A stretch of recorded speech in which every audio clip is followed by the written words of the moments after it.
It's the way to go. Eat a fig, not a pig. Let your kindness show. If it's your wig or a jig or a swig, do you dig? Big. It's the way to go. It's Big Fat Vegan Radio. When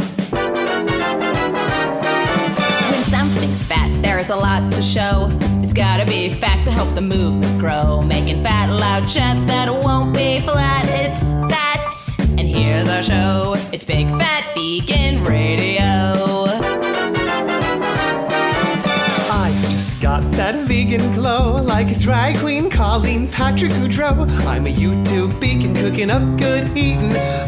Veganism makes me glow. It's Big Fat Vegan Radio. All right, vegans, all together now. When something's fat, there's a lot to show. It's gotta be fat to help the movement grow. Making fat loud chat that won't be flat. It's that. It's the and way here's to our go. show. It's Big Fat Vegan Radio. Hey everyone, welcome to Big Fat Vegan Radio. We are podcasting from East Coast to West Coast to discuss veganism in all its glory. I am Ben Strothman, otherwise known as Honey LaBronx, everyone's favorite vegan drag queen, and I am here today without Laura Yaz, vegan writer and entertainment know-it-all. We are experimenting with a new format, as you may remember. We're splitting up the interviews. So Laura's taking her interviews, I'm taking my interviews in hopes of, well, making scheduling easier on everyone involved, but also in hopes of doubling our content. You can check us out on Twitter, Facebook, and YouTube by searching for Big Fat Vegan Radio. And you can follow along with our show notes at bigfatveganradio.com. Today, I am really excited to bring you a special interview with Chef Adam Sobel, the man behind the Cinnamon Snail vegan lunch truck.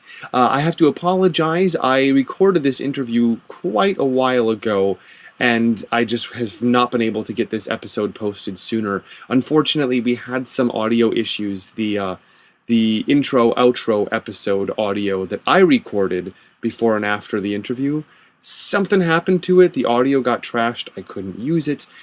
And unfortunately, when I went back to listen to the interview itself, Adam and I had some audio issues with the Skype connection, so please bear with us. You might hear some Skype noise, a little bit of garbled audio here and there, but just listen that much closer, you can still get all of the interview pretty well.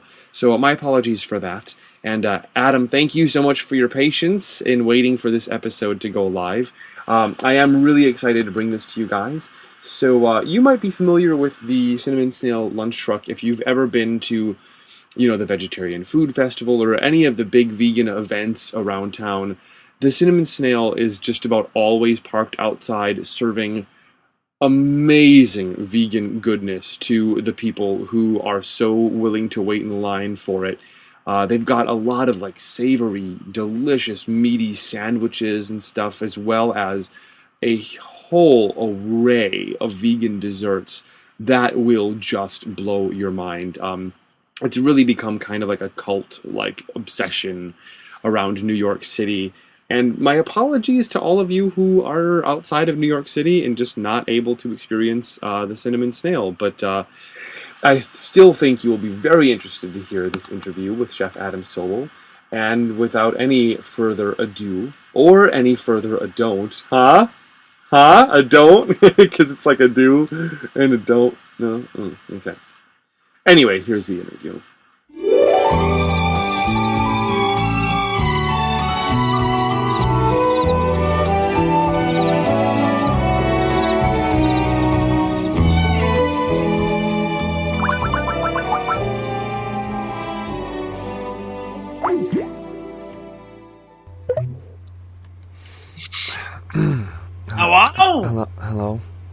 Hello. How is it going? What time is it? It's 3:15. AM or PM? It's 3:15 p.m. Oh God. I'm sorry. This is me trying to act like I just woke up. Hey, Adam. Howdy do? Welcome to Big Fat Vegan Radio.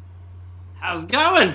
It's going very, very well, thank you. I hear, I'm really bummed you can't see, but I really did get into the knockoff white Reebok and plastic socks and sunglasses and Indian underwear for you, but that will all be in your imagination.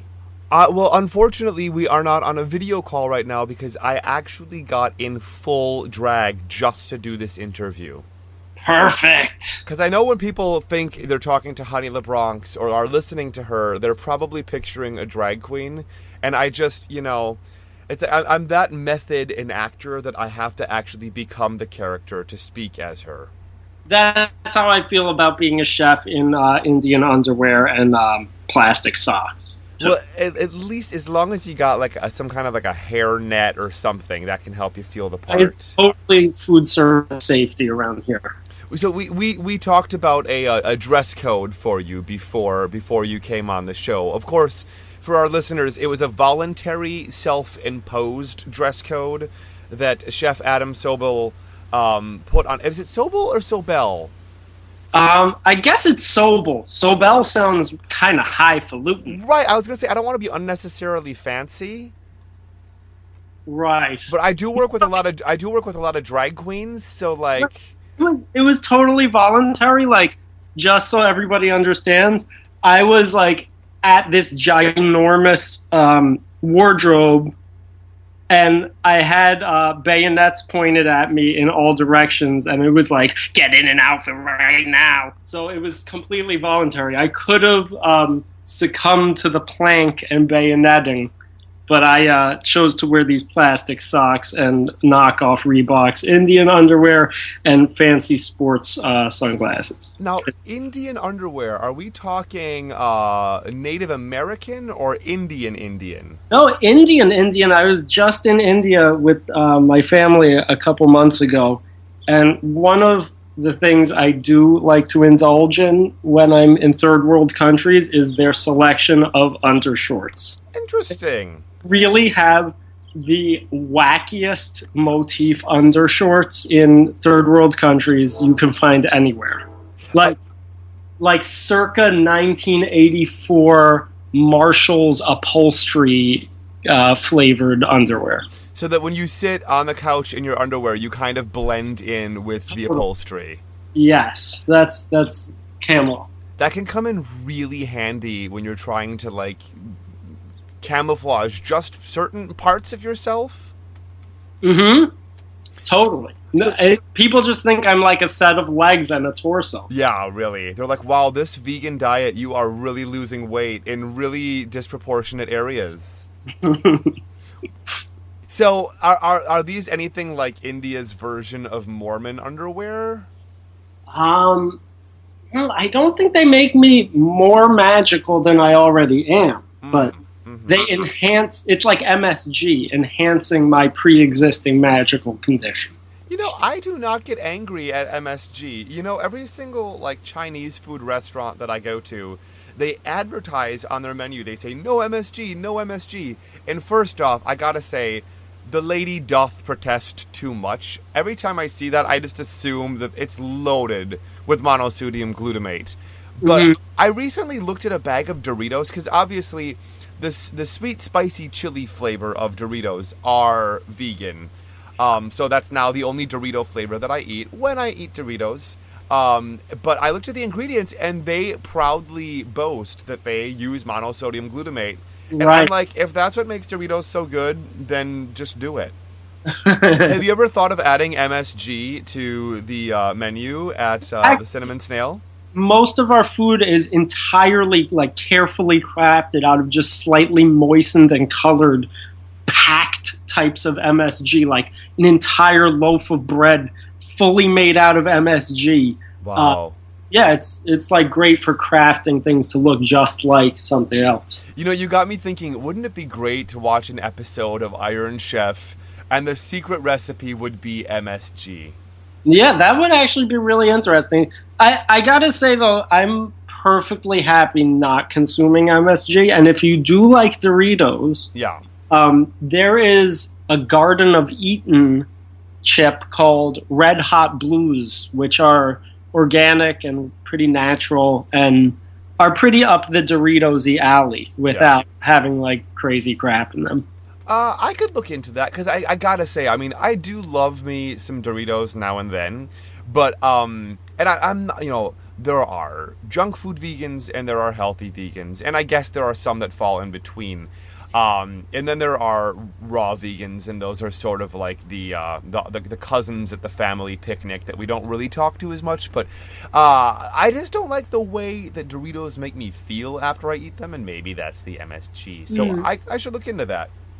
Alrighty.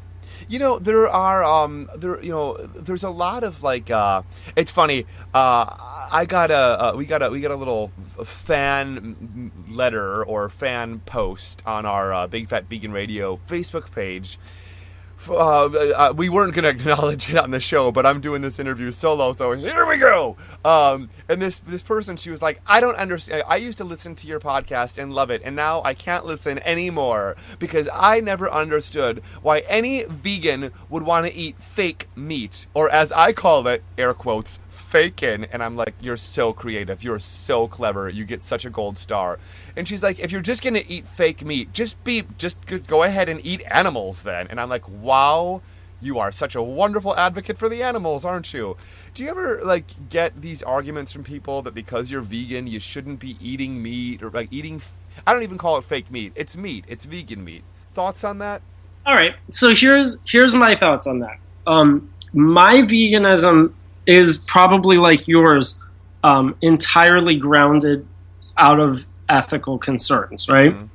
And I totally see and sort of agree with the side of not consuming fake meats and fake cheeses so much. Like on occasion, okay, but like really an ethical argument for it is that a lot of that stuff is produced with genetically modified soy and corn and wheat. Mm-hmm. And it's like grown in like a monoculture style agriculture that like wipes out an otherwise wild habitat to mass produce a genetically modified ingredient that then goes and gets like processed to the point where there's nutritionally not really much left that you can get out of it other than fulfilling like a sensory experience out of it. Yeah. So for an ethical perspective on it, like to eat all that stuff, like, sure, there's no dead animals in it, but if it's, like, completely obliterated a habitat and required, like, massive amounts of energy to manufacture it and, like, transport it mostly from Taiwan to shelves in the U.S. where it's, like, held in non-biodegradable packaging that ends up in a landfill, like, I definitely agree with, like, the ethical concern and why you might not eat that, like, in terms of not wanting to cause additional harm in this world. So that's like, we do use seitan and we use tofu and some things that are proteiny on our truck that are not necessarily highly processed fake meats. And I don't feel as bad about them because they can be produced locally and they can be produced like completely with organic ingredients.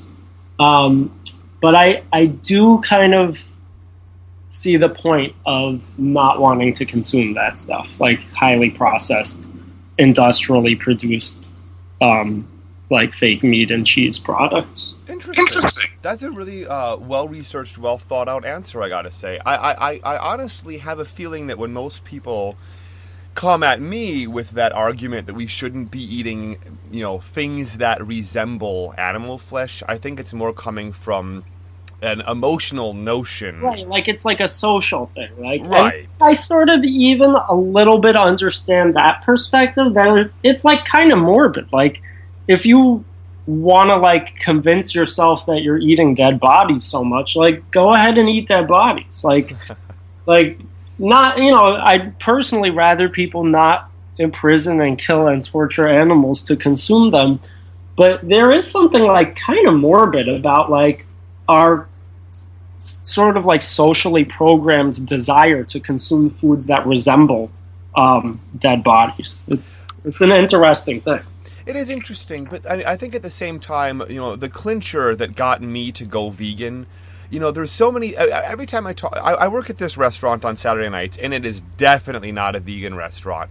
But I work there because it's an extension of my performance as a drag queen. But and as it's an Asian themed restaurant, we do have a lot of dishes. Well, less and less now that we got this new crappy chef. Yeah, I'll say it on the air on my own show. Our new chef is crap. I swear to God. Okay, here's the thing. Tangent here. Our restaurant, it's called Lucky Cheng's. Okay, I'm outing them on the air. I work at Lucky Cheng's. It used to be on the Lower East Side for 20 years. Now they've moved to Times Square. Wow, that's so crazy. I remember it was on, was it 1st or 2nd Avenue for Yeah, exactly. It's on 1st Avenue and somewhere around first. I think it was at like first and first or something like that. And they've moved to 52nd Street across from the Roseland Ballroom, and they're not doing all that hot. They haven't really got a lot of business coming their way, but I feel like the Von Trapp children always getting a new nanny. We are always getting a new manager. We go through at least 3 managers a year, if not more. Yeah.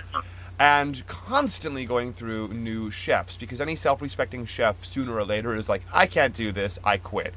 But we have this new chef right now who's stuck around the longest. And when I asked him, I'm like, okay, so are there any options on the menu that are vegan? He's like, no, my menu is not vegan. I'm not going to change the way I do my whole menu just because of someone's vegan. And I'm like, wait a minute.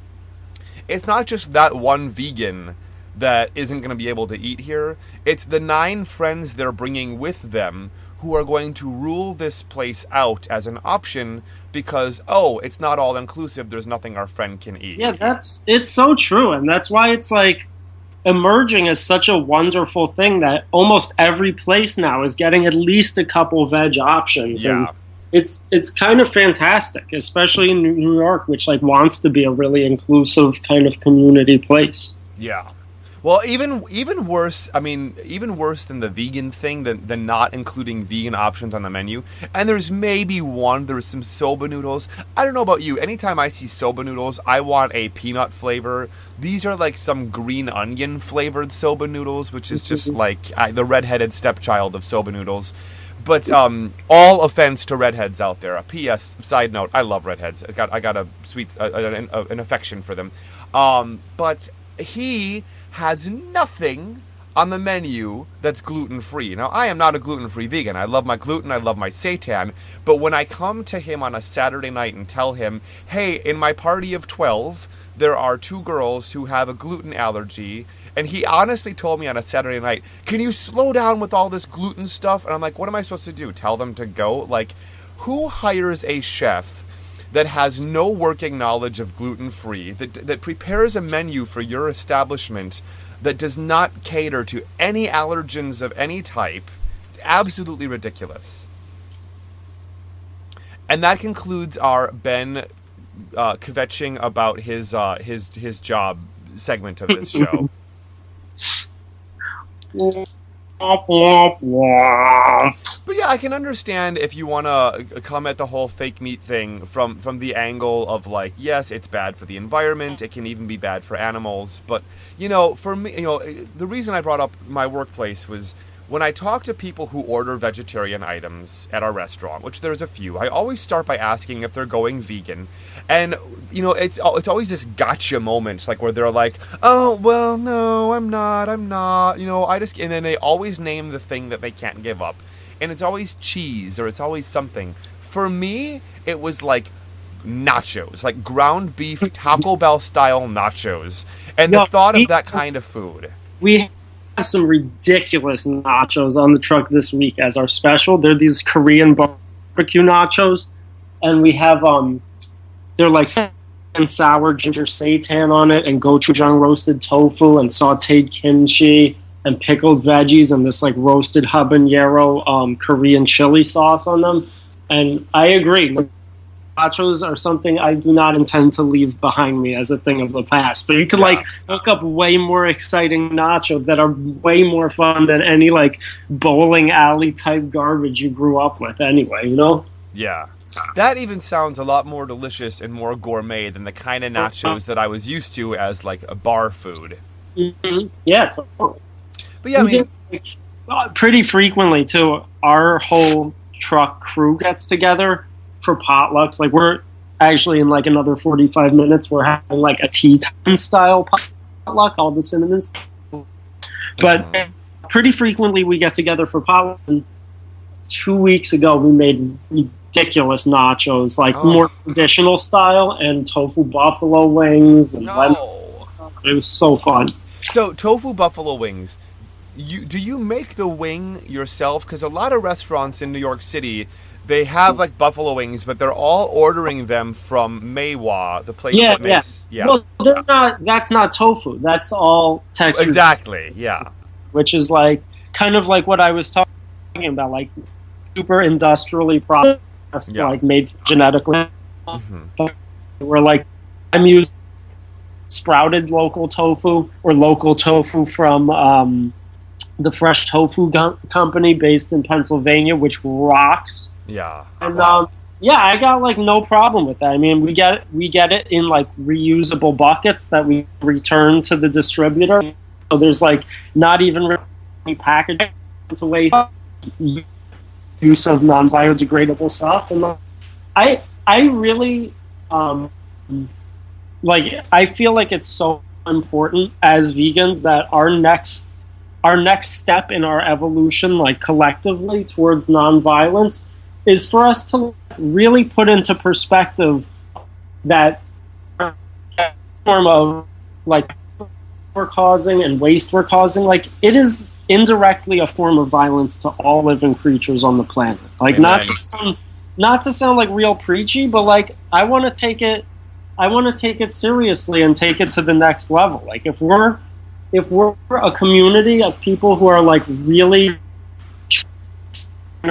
to cause less harm to one another on this planet, like that's like the next step. Like I don't want to just like say like, okay, we don't eat animal flesh, so we're not causing any form of violence. Like if our whole lifestyles require fossil fuels and require like tons of industrialization and like detriment and to like third world countries where stuff is for us, like that's so the next place we all have to step up to. So like in the creation of our food and in the way we run our business, I really try to do whatever I can to minimize like any kind of pollution and any kind of waste. Yeah.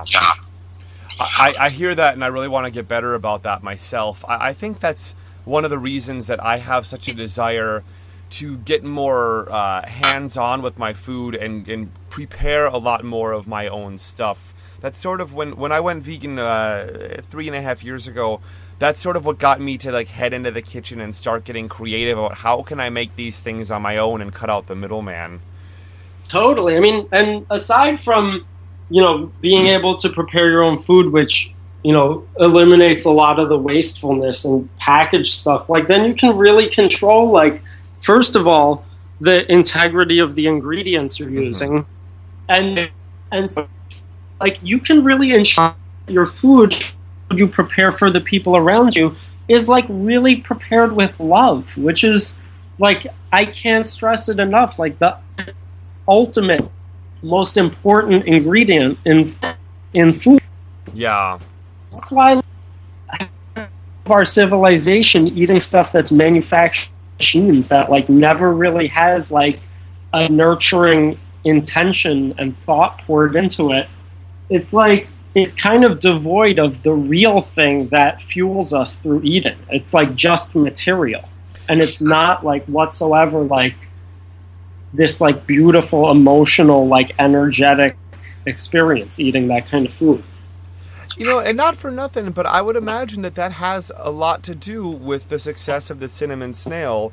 It sounds like there's not only a lot of thought behind the food that you guys prepare, but also a lot of love, and that's really what people must be drawn to. Yeah, I mean, we've expanded so much since I started the truck a few years ago, where I was like pretty much the only person doing all of it by myself, and now we have like employees, and it's kind of grown in some where I've always hired people based on like kind of just how wonderful they are, how capable they are of like really being loving and caring, more so than like hiring people based on their resumes and their skills. Because that's honestly, it's more constructive for me and for them.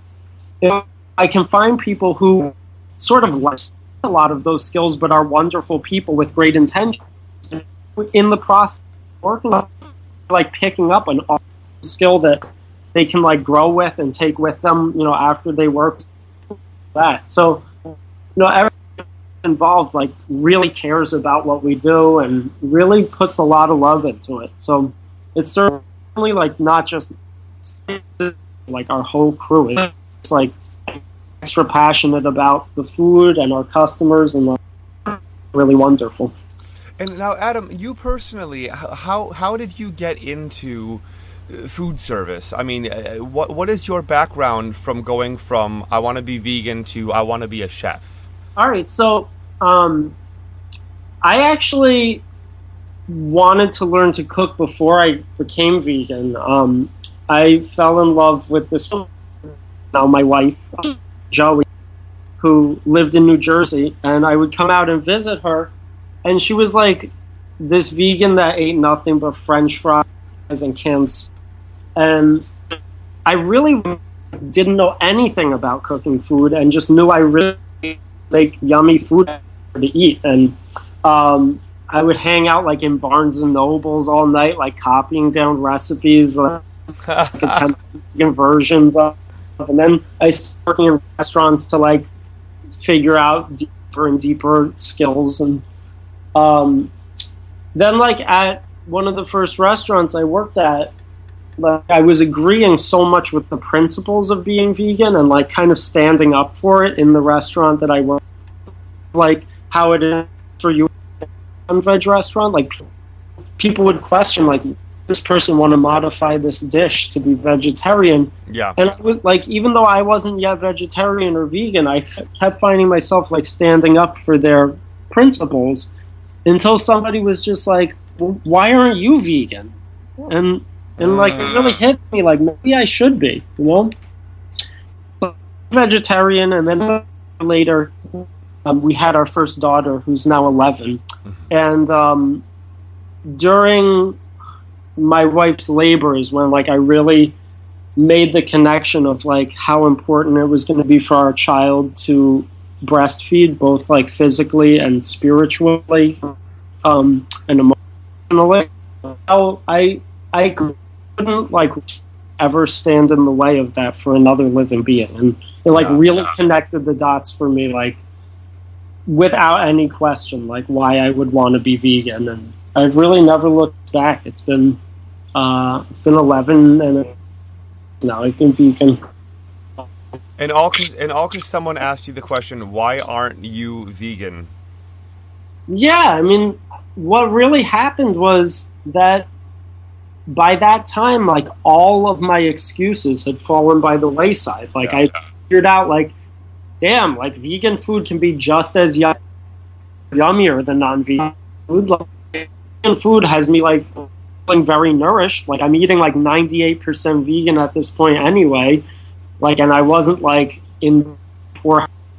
And then like beyond any of those excuses, like the reality of just wanting to live a life that wasn't made possible by some other living creature's suffering. So it's just like so empowering to like make that decision. Like I'm not gonna like participate in something any longer that's gonna like cause harm to some living creature. Like it's just so like everything you do after making that decision is like done really, like without pain, and it's so significant.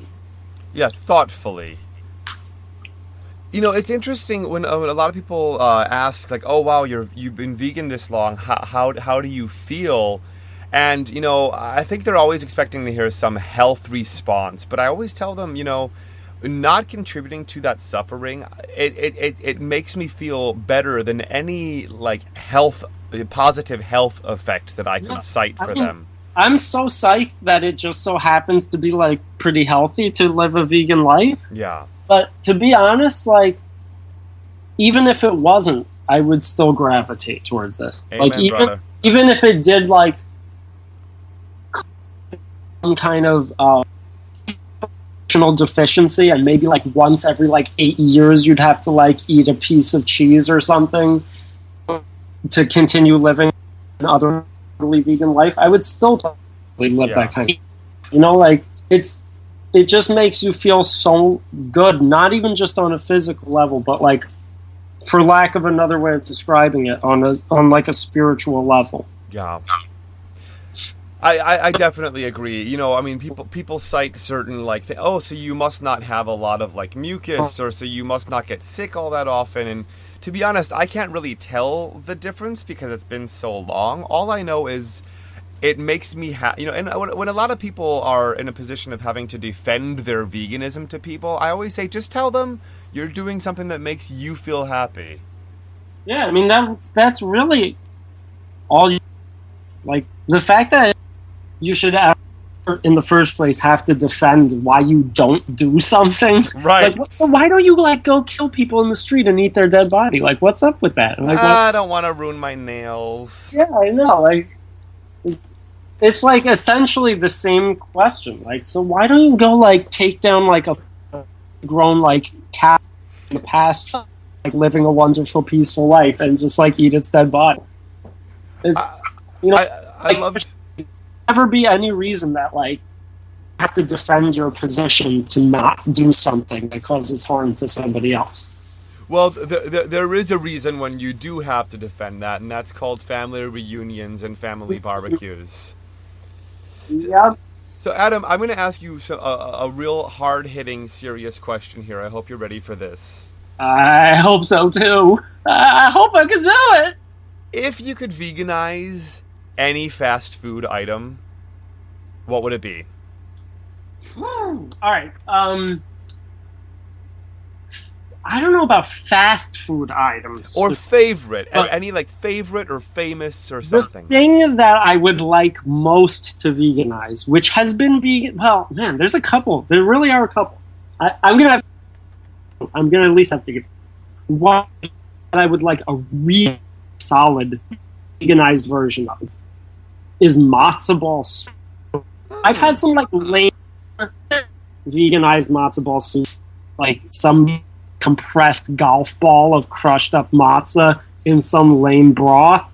I'm talking about like my Nana's super fluffy clouds of matzo ball. Mm-hmm. It's so dope. I would really love vegan. Is that? Matzo ball soup. It's the bomb. Like, really good matzo balls is so ill and wonderful, and I'd love to nail that. The other thing that again has been veganized, but in my opinion very poorly, that I'd love to conquer are really good croissants. Yeah. Places that make like things passable as a croissant, but I would love to make like extra flaky, very buttery, light and airy croissants. Nice. And once that is done, they will probably appear as extra ridiculously hooked up breakfast sandwiches on the cinnamon snail. So it's something that I would like to work towards. Oh, you're singing my language. Yeah. I could go for that right now. Foodiness, like, none of that stuff. Like, I don't really want to, like, reproduce any fast foodiness. Like, none of it's, like, exciting and dope enough to need a vegan version of it. Well, I gotta say, I was an absolute Taco Bell junkie. I mean, grade E meat and, like, just some of the worst food you can basically buy, but, you know... I don't think that stuff would be terribly hard to veganize. I mean, fortunately, like, it's not. It's like, their meat's probably like 20% meat to begin with, right? So, actually, I heard something like 70% of their meat is actually like soy or something like that, which I want to be like, hey, Taco Bell, if soy seems to be the answer, why don't you just go all the way and just make it completely vegan? Because then on their commercials, they can't probably be like, oh, made with real beef. Oh, howdy, partner. Exactly. You know, that voiceover guy, he gets a lot of work. They have to keep that like 1% of beef in their product just for that. I mean, that being said, like when I met my wife, she was really into Taco Bell as well, and she was vegan. And we would go, and she would get like the bean burrito minus the cheese plus extra salsa or something like that. And after a couple years of eating those, we discovered that like all the corn they use for their tortillas all genetically modified. And it's so, I mean, I like in alignment with like wanting to cause the least amount of harm to living creatures. Like that's really like where all of my decision making comes from. And like nothing they make is like yummy enough to like wipe out, you know, indigenous lands somewhere to grow like ridiculous Monsanto corn. Toodaloo, Taco Bell. I'll be making my own tacos. Well, I have to say that the one thing that Taco Bell made that was my absolute favorite, that was the heart. You know, there's that moment where you're like all jazzed about going vegan. You're like, yeah, I can do this. I can do this. And then you stop and think about, wait a minute. I'm never again going to have such and such. And of course, a lot of those things I found you can totally have as vegans. You know, you can have a quart of ice cream a night if you want. You can still eat pizza. You can still have, you know, your Cap'n Crunch cereal. But the thought of giving up the cheesy gordita crunch, I don't know if you... No, you were definitely not vegan when that item came out, because that came out maybe like 15 years ago, and it was sickeningly good. And with emphasis on the sickeningly, I'm sure. But I have actually veganized it since. Nice. But I forgot. I don't know if I wrote down the recipe as I was doing it, and if I did, I don't know where I put it. So I completely veganized the cheesy gordita crunch, and I was gonna do it on my cooking show, and I don't know where I put the recipe, so I have to start all over from scratch. You know, now that we're on this topic, it made me realize I did actually veganize a recipe that is, I mean, I don't know if it's a recipe to them, but a thing that is featured at Taco Bell a couple months ago. I made really ridiculous over-the-top version of Chocos. You know the... Oh, nice, yeah. So dope. If you have a device called a pizzelle maker, it's like a dough, like it's kind of to a cannoli dough that you press in this thing that's like almost like a George Foreman grill, but it presses something really, really flat and actually imparts kind of pretty pattern on it. And then once it's done, it like bakes for like 45 seconds or something. And once it's cooked, like fold it over and make a nice taco shell, and it's this wafery like waffle coney type. And then you put it up. Turtle trails, whatever your favorite vegan is, and everything in yummy melted chocolate, and throw all kinds of stuff on there. Can I just tell you a little confession here? Today is... Now, our listeners will be like, weren't you already doing that last episode? But last episode, I abandoned it, but I am currently back on the Master Cleanse right now. Oh, sweet. So today is like day 13, I think, without eating any solid food, and I'm kind of climbing the wall right now listening to all this food talk. I gotta stop. I'll be like, yo, I made a really good Master Cleanse, like straight from the Taco Bell menu, like totally veganized it. It's delicious with lemon juice and cayenne. Oh, I love it. Well, you know, I every now and then, like, I want to cheat on the Master Cleanse, and I just want to chew things. So I've thought, wait a minute, if I laid out some wax paper with little dots of maple syrup and let those dry into little wafers, I could like chew on those and crunch them. I actually do cheat though. At the end of the night, I'll go to my maple syrup jar and I'll just take swigs off the maple syrup bottle. Oh. And my roommate will catch me doing it, and it's just this shame spiral. Do you do like the full hour, like wake up in the morning, do the salt water rinse thing? I don't. Now, I've done the Master Cleanse maybe twice a year for the last like 4 years. And I usually do it, you know, you got to do it for at least 10 days. The last time I did it for 21 days. Now I'm just going for 14 days. Yeah. Last summer, me and my wife, I think, I don't want to like encourage anybody to have like what could be misunderstood as an eating disorder, but me and my wife ate less over the last summer than we actually fasted over last summer. Like collectively throughout the entire summer, we fasted like nine weeks each. Wow. Not consecutively. It was like a 4-week and a 5-week fast we did. The 4-week fast, all of September. It's that's like World Hunger Awareness Month, and two of us plus who also on the Cinnamon Snail doing the window. Big up to Sean, I love you. We all fasted, and then for every day we fasted, we donated money to an organization in northern India that like provides food for homeless kids there. Oh, nice. And it was really awesome. Like it was a juice fast, so we were still like, giving ourselves nourishment. But definitely by the end of that summer of like fasting that much, we were like feeling a little bit depleted. Yeah, I don't feel depleted or anything like that. I don't feel ill. I don't feel hungry. I just miss food. Totally. Well, like so largely it's a desire thing. Like it's something.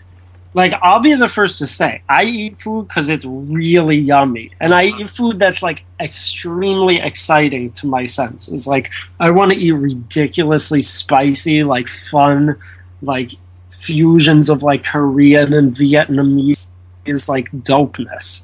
Nice. But not because, like, I'm going to starve to death. I really love sitting with people I love, eating something that's really exciting. And that's when you're fasting. That's like what you crave the most. You crave, like, you're so used to the habit of sitting down and like taking this time to enjoy something that's like exciting to your senses. And that's like the hardest thing to come with fasting. Not necessarily like going without the food. Your body could deal with that. But yeah.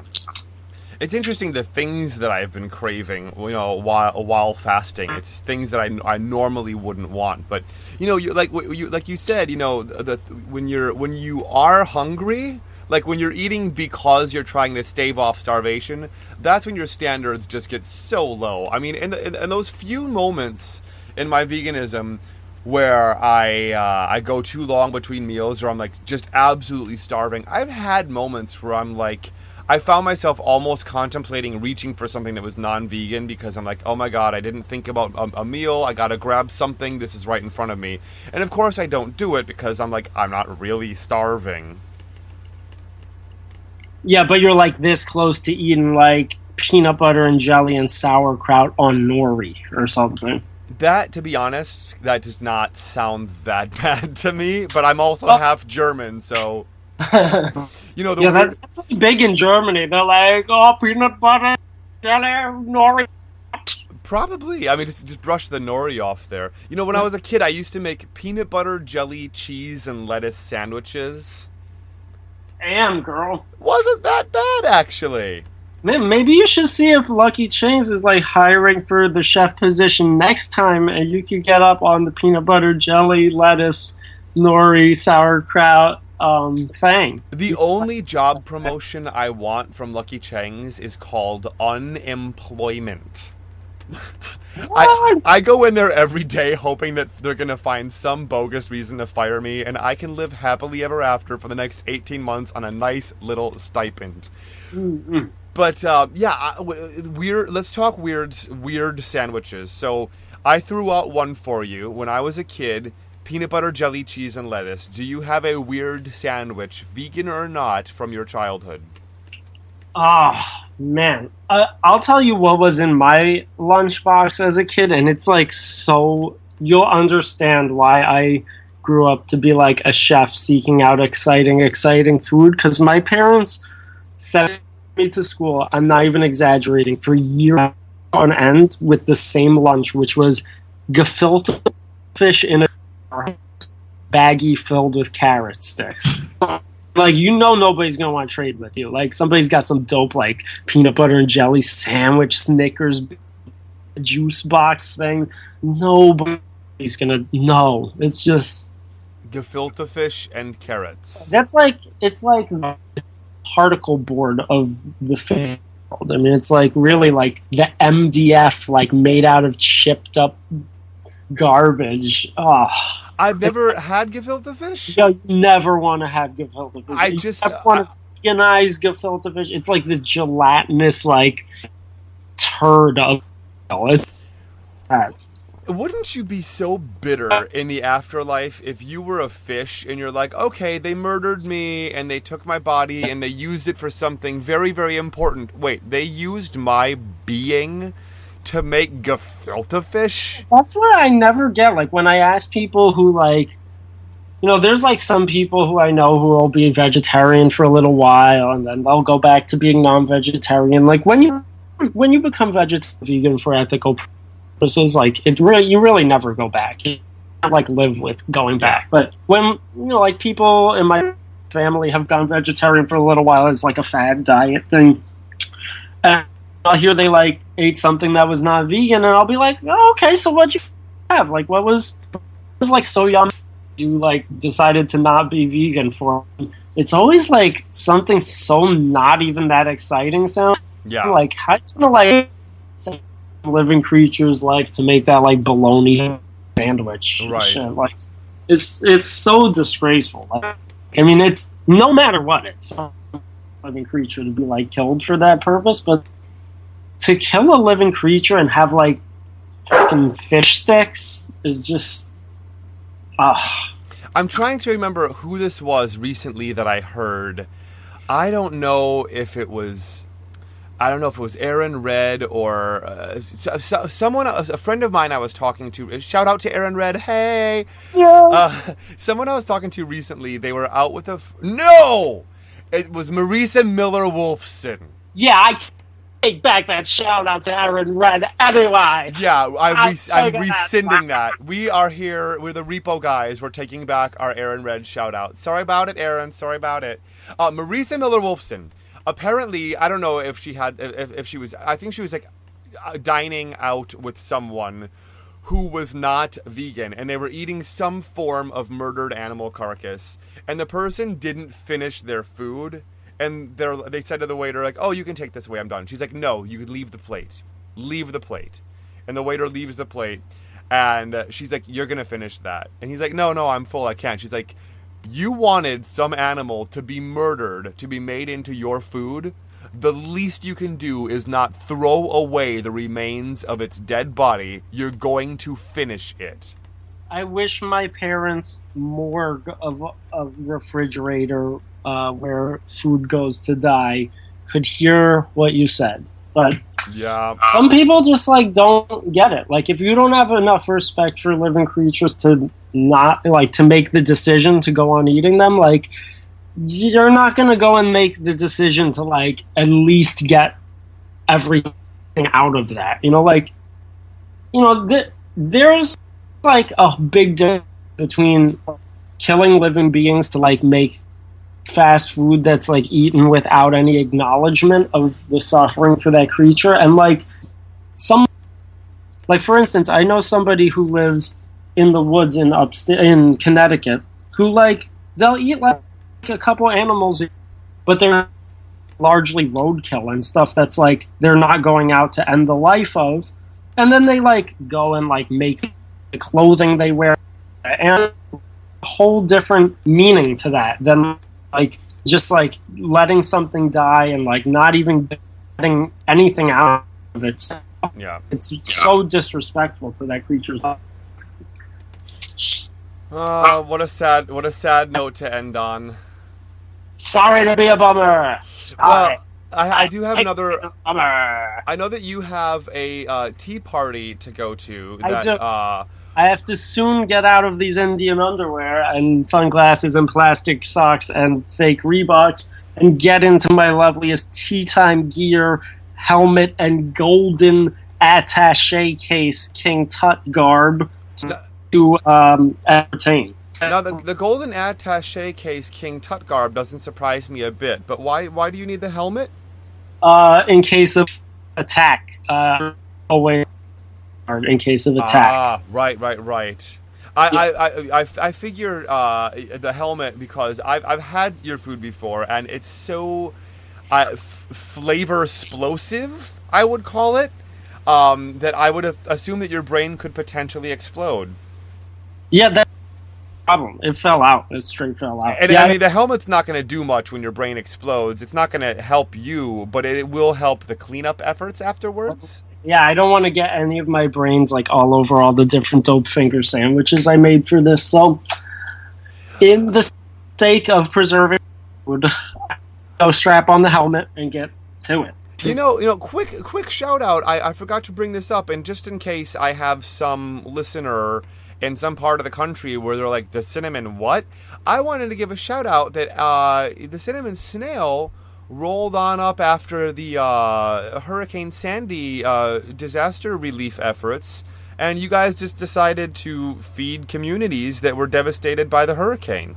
Yeah, I mean, it was like something we did because we have this awesome tool at our disposal that like we can bring a mobile kitchen with power to any area, doesn't have infrastructure to hook people up. And we were going to do it like just a couple times because we got hit bad from Sandy and couldn't afford that much. But then the outpouring support from our customers who were like foregoing their weekly visit from us in whatever neighborhood they were in and paying money to enable us to continue really allowed us to do so much more. And huge thanks to our customers. I'm really always so blown away and grateful for just how generous and wonderful our customers are. So thanks a lot. All of you guys did it. I love you a lot. Woo! And lent out the truck so you guys could use it to feed people. And then you got to have at least one interesting. We were. What was it? In Staten Island is where you guys went. We did Staten Island a little bit, but largely we were in like the Rockaway area. Yeah. Any accounts you can regale us with of a person who's like, wait a minute, my food option is going to be strictly vegan? Like, this can't be that good. No, people were really open-minded, and yeah, people honestly, people were psyched on getting the hot food and everything. Yeah. Like a week after Sandy, that snowstorm hit, and it was a rough time, and it was really rough out there. But more than enjoying the food, I think it really meant a lot to people out there that there was a gesture being made that the world didn't forget about. Exactly. Because they weren't getting FEMA and all the things that neighborhoods that had more financial significance to the rest of the metropolitan area got. They were really getting nothing. They were getting a little bit of police presence because there was practically riots breaking out there, but it really meant a lot to them that people hadn't totally forgotten about them, and I think that's was more valuable than the food was. Yeah, and that's a feeling that's going to stay with them for the rest of their lives, not just during the tragedy. Good on ya, Cinnamon Snail. Saving the planet and saving your neighbors at the same time. It wasn't even just our customers in New York. I mean, the Harren House crew made a whole fundraiser on the West Coast to bring money to it. There were offices in neighborhoods that we operate in that would on behalf of their whole company would write us a check that would make it possible for us to continue another day or whatever. Wow. It was so rad. I really can't take any real responsibility or credit for it. It was really other people's generosity. I'm grateful for that. That's incredible. So hey, where can people find you if they want to get in on the Cinnamon Snail action? So to get our schedule and specials and all our info, you can either go on our Facebook page, which you will find us at Cinnamon Snail on Facebook, or we are on Twitter at Vegan Lunch Truck, and you can hunt us down. We're typically in the Bermuda Triangle or Brigadoon or some such place. Oh, wonderful, wonderful. It must be kind of hard. Traffic must be really tough in the Bermuda Triangle. Yeah, it's total cluster, airplanes, people in barrels, dudes on horses from Brigadoon. Yeah. Mad drama. Wow. Well, I wish you the best of luck when you are in the Bermuda Triangle. I hope you don't have any accidents there with those Brigadoon folk. They can be really surly. Yeah, Brigadoonians. Brigadoon! All right, my love. Well, thank you for having me on here. I hope you have a splendid, splendid day. Thank you so much for joining us. A toodaloo. Toodaloo, and enjoy your tea party. Mwah! Thank you, Adam. Bye. Bye-bye. Oh, that was awesome. I hope that was as awesome for you guys to listen to as it was for me to do. I really, really enjoyed talking with Chef Adam Sobel. He's just such a fun personality and really intelligent guy. It was really great to get to know you better, Adam. So thank you so much for joining us. You guys, please remember how much we love to hear from our listeners. You can contact us at 315-VEGAN01. That's 315-834-2601. That's probably my favorite way to hear from our listeners, because that way you get to insert yourself into our episode when we play your voicemail. You can also email us at bigfatveganradio@gmail.com. Of course, you can always tweet us as well. We're on the Twitter at bigfatvegans. And as always, we would love if you guys would consider becoming a member or otherwise supporting the work that we do. If you go to bigfatveganradio.com and just click on Support Us, we have a whole list there of ways that you can help us do what we do. Even some that don't cost anything. You can either donate your Facebook or Twitter status to us. You can also make a one-time donation. And of course, you can become a member, which entitles you to some awesome, awesome perks, such as secret shows, Big Fat Vegan Movie Night, where Laura and I watch usually a really crappy movie, and we record our audio commentary. By the way, we just made it easier for our members to enjoy Big Fat Vegan Movie Night. Instead of just posting the audio commentary as its own audio track, which you then have to sync up to the movie, blah, blah, blah, we've now actually posted the actual movie itself with our audio commentary superimposed over it.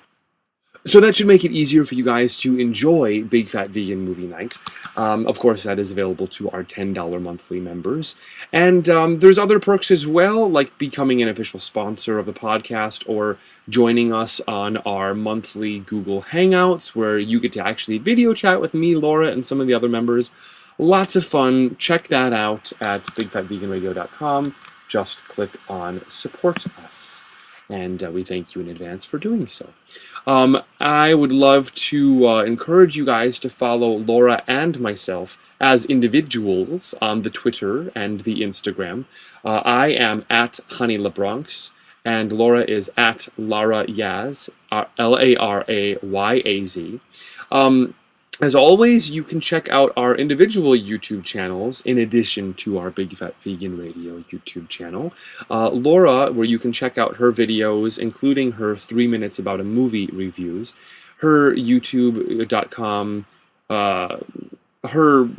know what I'm trying to say. Her channel is youtube.com/Laura Yaz, whereas you can check out my Vegan Drag Queen cooking show. Just go to vegandragqueen.com. And as always, consider buying some of Honey LaBronx's famous medieval oil. Orders are still pouring in from all around, actually the world at this point. I've got customers now in Brazil and Germany and other countries I'd never even heard of. So you can check that out at medievaloil.com. That's MEDIEVAL oil.com. And today's medieval oil use, who knew you can get gum out of carpeting with medieval oil? I recently, unfortunately, I dropped some gum, some post-chewed gum, on the carpeting in my room, and I accidentally stepped on it and just pressed it into the carpeting. Well, after picking out what I could, all the stuff that was left over in there, I just grabbed a bottle of medieval oil, put a couple of drops on there, and I just rubbed it into the carpeting, and I could basically at that point just wipe it out with a napkin or actually like a terry cloth, washcloth worked much easier. So my carpeting is as good as new. So who knew medieval oil gets gum out of carpeting? There's about 100 other uses for it as well, which you can check out at medievaloil.com. Are you guys getting tired of my voice yet? It's very frustrating not having a co-host here, or a host, whatever. It's 2 in the morning as I'm recording this. It's very frustrating not having a co-host here because, as you might notice from the episode, I usually need Laura to just reel me in. But it's late and I'm trying to be quick, so I'm hoping I'm doing a good job of that. But I would like to give some shout outs to our friends. Of course, Michael Harren for our lovely theme song and intro. You can check out his work at michaelharren.com. And now is the time to do it because he's got some really exciting stuff going on with his work and in his life. So check that out. And of course, Kelly Huffine, we would love to thank for our awesome characters and logos. You can check out her work at kelly42fox.deviantart.com. Am I saying an awful lot in this episode? I think I am. Lots of ums and ahs and as always, I would love to thank our official sponsor of this podcast. A big thanks to Sunshine Villa. I finally got a chance to meet Sunshine on her recent trip to New York City. We went to lunch or dinner. I forget exactly. No, for me it was probably lunch, but I think for the rest of the world it was dinner. But we went to Peace Food Cafe, which was just so awesome to get to meet you, Sunshine. And then afterwards we went to Boots and Saddle to see my roommate and favorite drag queen, Bob the Drag Queen. That's right, I don't know if you know this, but she's no longer Kitten with the Whip. She's now Bob the Drag Queen. Fun fact, she's got a website now. Check out bobthedragqueen.com. And yeah, we had an awesome time checking that out. I think Sunshine has a new favorite drag queen. And Sunshine, if you're going to leave me for Bob the Drag Queen, that's fine, because she's a fierce queen, and you actually got to see her perform, and you've never got to see me perform yet. But keep in mind, she's only vegetarian. She's not vegan yet, so I remained the only vegan drag queen that I know of. Actually, that's not even true. There are other drag queens going vegan. I would like to give a little shout out to my good friend Mora Me. She is a fierce queen, and she is now vegan. I had some other drag queen friends who went vegetarian, who dabbled in veganism, but none yet really committed to it and stayed. But to my knowledge, Mora Me has become an in-it-to-win-it vegan, and there is no turning back. So that, of course, is very exciting. So that's pretty much it for this episode of Big Fat Vegan Radio. Please subscribe to us through iTunes or through your podcatcher of choice. Whichever podcatcher you do choose to use, it is extra helpful if you can go to the iTunes Music Store and give us an awesome rating and a glowing review. It really, really helps make it easier for other people to find us, as iTunes will start recommending us to people looking for vegan podcasts. And be sure to let us know what you thought of this episode on our Facebook page. You can also send us a tweet, leave us a voicemail, leave us a comment at bigfatveganradio.com. And if you're listening to this on YouTube, please leave us a comment in the comment section below. Even better if you want to leave a video comment and sort of give yourself the job of being a big fat vegan commentator. Huh? How fun would that be? For me, I don't know about for you. For you, it would be work. For me, it would be enjoyable. So we would love to hear from you guys. So Laura, thanks wherever you are out in the interwebs. And thanks, of course, to Chef Adam Sobel for joining us. And yeah, you know what? Why not? Thank you to me. Thank you, me. Oh, it's nothing. Oh, no, really. Thank you so much. Guys, I'm going delirious. I'm having conversations with myself. But you can do that when you're a drag queen because you're really like two people. So, wait a minute. Let me just back up here on my script. I think there's one more thing. Is there anything I'm forgetting? See, I need Laura here. Otherwise, I will forget. Oh, right. One more way that you can support us and the work that we do. If you have it in your hearts, and you could, we would love if you guys would consider go vegan. Vegan? Is it not vegan? Oh, it's vegan. Sorry. Sometimes in our lives when we don't have a co-host hosting an episode with us, we feel free to just be ourselves and to say and do the things that we really want to do. deep down in our hearts. So, Laura, this is for you. Have you ever met a girl that you tried to date, but a year to make love she wanted you to wait?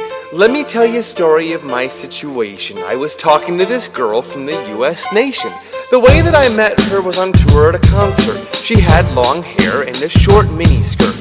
I just got on stage, dripping, pouring with sweat. I was walking through the crowd. Guess who I met? I whispered in her ear, come to the picture booth so I can ask you some questions to see if you're 100 proof. I asked her name, she said blah blah blah. She had 9-10 pants and a very big bra.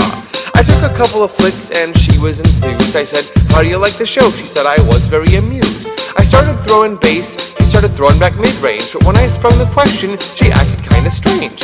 Then when I asked, do you have a man? She tried to pretend, she said, no I don't. I only have a friend. Come on, I'm not even going for it. This is what I'm gonna sing. You got what I need, but you say he's just a friend. You say he's just a friend. Oh baby, you got what I need, but you say he's just a friend. But you say he's just a friend. Oh baby, you got what I need, but you say he's just a friend. But you say he's just a friend. So I took blah blah's word for it. At this time I thought just having a friend couldn't be no crime, cause I have friends, and that's a fact, like Agnes, Agatha, Jermaine, and Jack. Forget about that, let's go into the story about a girl named blah blah blah that adored me. So we started talking, getting familiar, spending a lot of time so we can build up a relationship or some understanding how it's gonna be in the future we was planning. Everything sounded so dandy and sweet, I had no idea I was in for a treat. After this was established, everything was cool. The tour was over and she went back to school. I called every day to see how she was doing. Every time I called her, it seemed something was brewing. I called her and a guy picked up, and I called again and I said, hey, who is this? And he said, she said that it's just a friend. Don't give me that. You got what I need. But you say he's just a friend, and you say he's just a friend. Oh baby, you got what I need. But you say he's just a friend. But you say he's just a friend. Oh baby, you got what I need. But you say he's just a friend. But you say he's just a friend. So I came to her college on a surprise visit to see my girl that was so exquisite. It was a school day, I knew she was there, the first semester of the school year. I went to a gate to ask where was her dorm. This guy made me fill out a visitor's form. He told me where it was, and I was on my way to see my baby doll. I was happy to say I arrived in front of the dormitory. Yo, could you tell me where is door 3? They showed me where it was. For the moment, I didn't know I was in for such an event. So I came to her room and opened the door. Oh, snap! Guess what I saw? A fella tongue kissing my girl on the mouth. I was so in shock, my heart went down south. But please listen to the message that I say. Don't ever talk to a girl who says she just has a friend.